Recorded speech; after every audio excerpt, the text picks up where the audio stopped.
My biggest advice is listen to your emotions and allow yourself to be quiet. Give yourself permission. Welcome to Time to Press Pause, real life stories from the C-suite. I'm your host, Ellen Williams, CEO of The Salient Strategist. And today the conversation revolves around pressing pause for your family, but still being able to maintain a career. My guest today is Stephanie Vaughan, co-founder and chief coaching officer for Predictable Profits Coaching and a recognized leader in business growth and leadership transformation. With more than 2 decades of experience, she helps coaches, C-level executives, and business owners break from excuses, procrastination, and limiting beliefs to achieve measurable, lasting results. Stephanie has worked alongside some of the most respected names in business, including Tony Robbins, Chet Holmes, Jay Levinson, Ron LeGrand, and Jay Abram.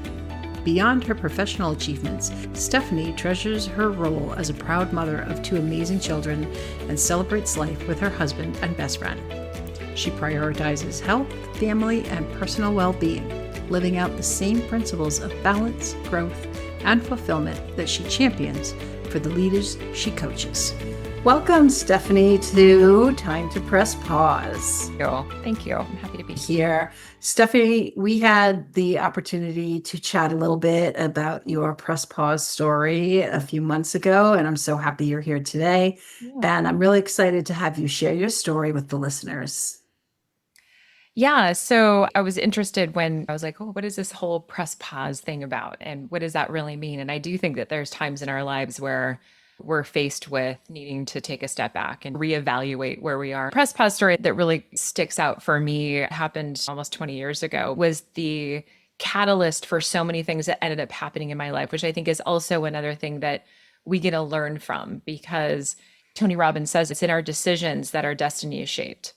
When we make pivotal decisions in alignment with what's important to us and what's in our lives, I think the more you can see how the world begins to unfold before you much more naturally and much more flows more easily versus trying to force things to happen. About 20 years ago, I had been working in the corporate world and was very blessed to have all the experience. I worked for AT&T, and then I worked for several CRM companies and data and technology companies. I was heavily involved with developing, managing, and facilitating training for internal sales organizations.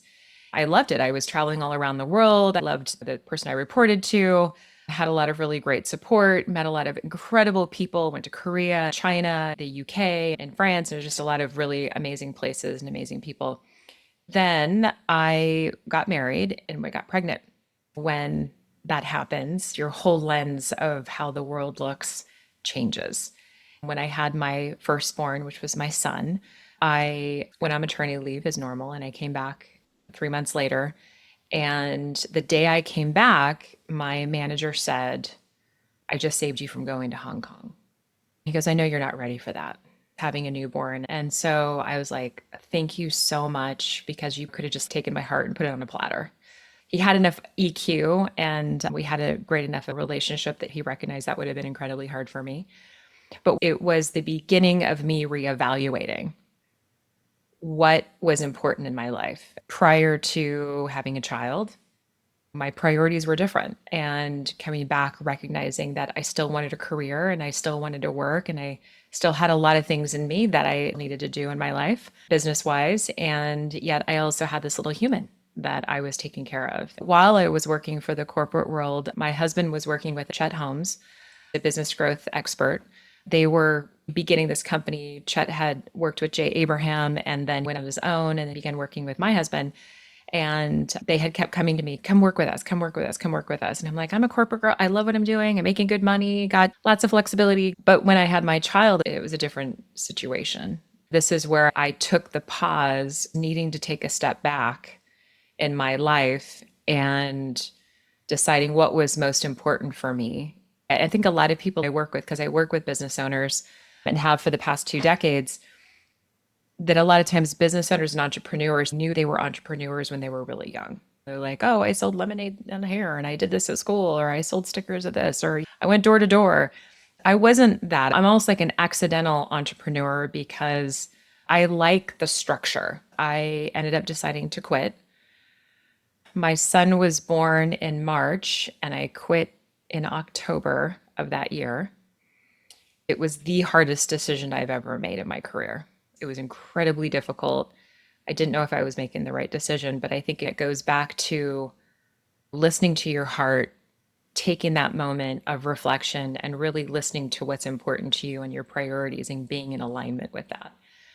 So I quit and I decided to start working with Chet and my husband Ted. About 2 weeks into my employment, Chet came to me and said, in addition to the sales and marketing you're doing, I think you'd be great overseeing our coaching department. He said, it's really small. There's only 3 people in this coaching department. It's not profitable. We have a finance guy overseeing it right now. He's a great guy, but he's in the wrong role. I think you would do a bang up job in this. The coaching is all about, you know, how a lot of times programs are sold and they just become shelfware, right? The intention is good, but people don't necessarily open it up and use it. The whole intent with the coaching was to get people to about their mastery program, to open it up, start using it, start holding them accountable to getting their results. We were all very results driven.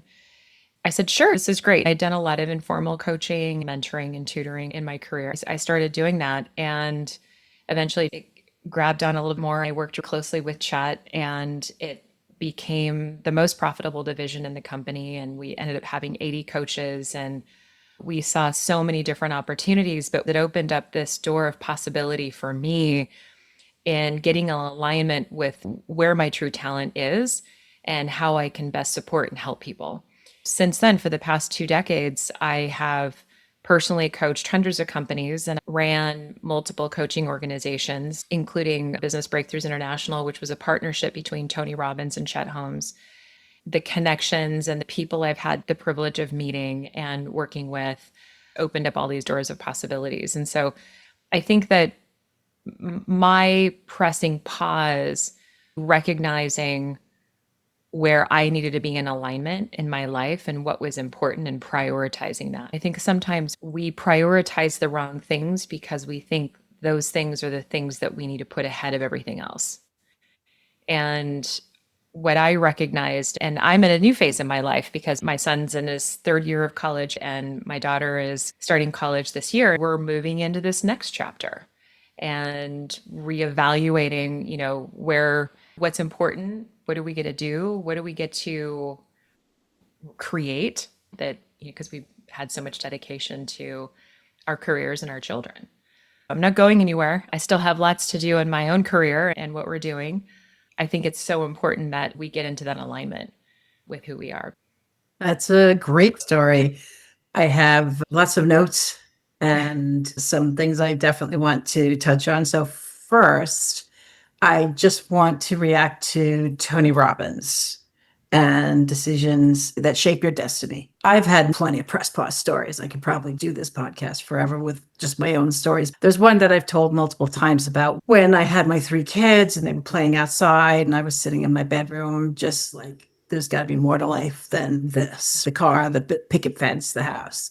I picked up a book by Tony Robbins called Awaken the Giant Within. It launched my spiritual journey. I say a lot of times now to people, every decision I've made in my past has led me to this moment. You can look back and say, oh, I wish I had done something differently. But if you're happy where you are, and I'm happy to say I'm happy where I am, Yeah. maybe not every decision was the best decision, but it all led me here. I am totally on board with that.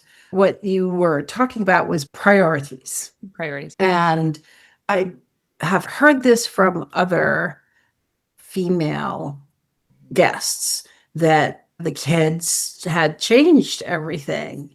And so you obviously recognized that, you felt that through your heart, your body, you just knew this needed to change. But you also said people prioritize the wrong thing. Mhm. Can you elaborate a little bit? Well, I think when we don't know our true core values, and I think that my husband refers to virtues, right? And when we move away from our virtues and the things like what we think other people expect of us, the pressure of being a certain way or having to live up to the pressures of society. I think we get further and further away from our true core purpose when we focus on others think we need to be doing is usually when we're misaligned in our own life. Even in working with Tony and a lot of other people I've had a chance to learn from and grow from, it's just an evolution. You never get there. But when I made that decision, everything completely opened up for me. Everything just unfolded. I see it like a stream. We all have this of abundance that comes to us, this stream that's natural and it flows easily. And most of us are standing next to it versus being in it. I have experienced that many times where I find myself fighting against it. I'm fighting against the current, the burnout, and the challenge. The more that we can spend time, whether it's through prayer, meditation, quiet, journaling, to get back into alignment, things go so much easier. We've been raised to say, push through it, pull yourself up from your bootstraps, and it's hard work. I think that we create a lot more of that than what's really needed. I totally agree. I'm a very visual person, so I love your stream analogy. As you were talking, I could see myself skipping in and out of it. I play with the stream all the Yeah. time. I totally see that. There are times when you feel like you're just in the zone and things are just coming to you. And it's like, wow, how did this happen? And then it doesn't. Right. And you're like, what happened? I think you're right in all of what you're saying from the decisions we make. We are really dictating when we're in that stream and when we're not. And to your point about prioritizing the wrong thing, and thank you for elaborating on that. External validation. Who does everyone think I should be? What should I be doing? So that whole work-life balance thing, I've never really been a balance fan. I try to think of it as harmony. Some Yeah. days the family takes the attention, and other days work takes attention, and other days health takes attention, and chores and things like that. As long as everyone gets the attention they need, it's more of a harmony than balance. Now you're saying your kids are older, right? Yeah. My kids are older too. And now I have grandkids, so I get to start the whole thing all over again. Are your priorities changing, but not because you've changed them, but because the situation has changed, allowing your priorities to change? It's an external source, right? They grew up. I think that my priorities, it's always been my family first and foremost. I've said this to my clients, do you live to work or do you work to live? You get to choose that. I've been very thankful that I've been able to be there for my kids because I've worked out of my home for almost 25 years. Even before I started doing this other line of work, I was able to still have a very successful career and make an impact in people's lives and still be there for my family. I think that's a unique position that a lot of moms don't get who want to have a career. And so I'm very thankful for that. I'm very close with my kids. I have a very special relationship with my kids. They're awesome humans. I would just went to Italy with my daughter to celebrate her graduating from high school. She was an exceptional student and worked really hard. And I wanted to celebrate her successes. And she's 18 and we're in Italy and she can have a drink. So funny. This is such a different experience because now we're moving into having more of a friendship. Although I've always told both my kids, I will always be your mom. We're also exploring being friends and building a different kind of relationship of mutual respect and understanding. The more I spend time with my kids, the more I recognize how they are so much smarter than me in so many ways, right? There's those moments where you're just like, oh my God, I am not the smartest one in the room right now. It's confronting in a way. On one hand, you want to be that person for them. Yet, if you can relinquish that feeling that you have to be the one that knows everything and guide them through everything, it's like we've done our job. Your kids are older. I might have an 18 and a 20-year-old. Now we've done our job. We've prepared them to be adults. I respect stay-at-home moms and I respect it. It is absolutely 100% a job. There's a time where they come to this time in their lives and they're like, who am I? My mom was very much like that. I saw her get so lost in her family. And I so appreciated her dedication and her sacrifice to do that. But I think she just lost such a sense of herself. And I think her parents' generation was a lot more like that. So I don't feel like I need to go find myself. I just think I need to go find my new place. Where does that fit and what does that look like? My daughter and I were having the conversation, as we had many conversations on our trip. And she says, I'm excited for you because you have spent 18 years taking care of us, healing us when we're sick, worrying and thinking about everything. She goes, this is your time. This is your time to go back and reconnect with yourself in a different way. There's a half truth. Your job's not over. You're never going to stop worrying and thinking. The difference is you don't have to travel them around. When they went to college, I didn't realize it because I wasn't stressed. By the time they went to college, I had remarried. Life was great. Everyone got along in the house.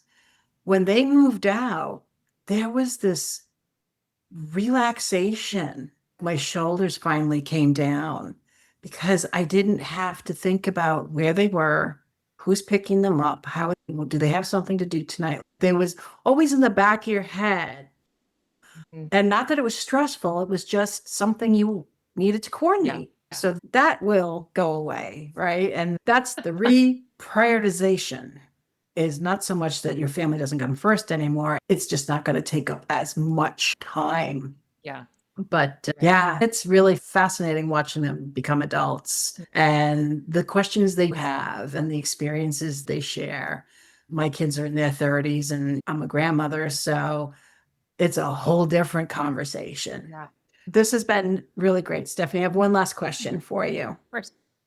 What advice do you have for other leaders to when they would identify it's time to press pause? I think our emotions are our barometers in this fast-paced world. We're constantly overstimulated. We rarely take the time to connect with our emotions. I remember sitting in Italy the day we were leaving to go back to Rome. I was in Sorello, beautiful beach town. I was sitting there looking out over the cliff and the ocean. A breeze was coming in and I got really choked up. I actually got really emotional. What I realized is I haven't taken a lot of that time. I've allowed myself to stay busy and keep my mind constantly occupied, maybe because I'm dreading the thought of my daughter leaving. I'm not quite ready to process that. And my biggest advice is listen to your emotions and allow yourself to be quiet. Give yourself permission to take those moments of solitude, whether it's 10 minutes, 15 minutes. And I'm the worst at it. I'm the worst nut to crack. So that's why I'm also giving that advice, because I know when I do it and I finally have a chance just to breathe and take it in and put my phone to the side and get centered, and to do that daily, even if it's for 10 minutes. It's in those times of quiet and stillness that we can connect with our emotions that then help us identify, are things flowing freely to me? Do things feel easy? There's been such an unrest in the world.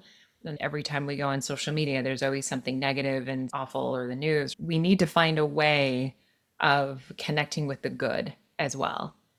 That has to be intentional because it's not going to naturally come. People like to feed the violence, the toxicity, and the negativity. We need to live with intention. So you're advocating for frequent pauses to make sure you're connected with your emotions and that you take actions with intention. Listen to them. Great advice. Yeah. Thank you, Stephanie, for being here today. I really enjoyed the conversation. Thanks for having me on. I appreciate it. Thank you for listening to this episode of Time to Press Pause.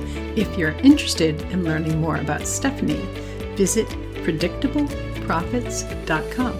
If you're interested in learning more about me, visit thesalientstrategist.com. To stay ahead of what's happening at Time to Press Pause and learn more about my upcoming book, please sign up for our newsletter and listen again wherever you listen to your podcasts.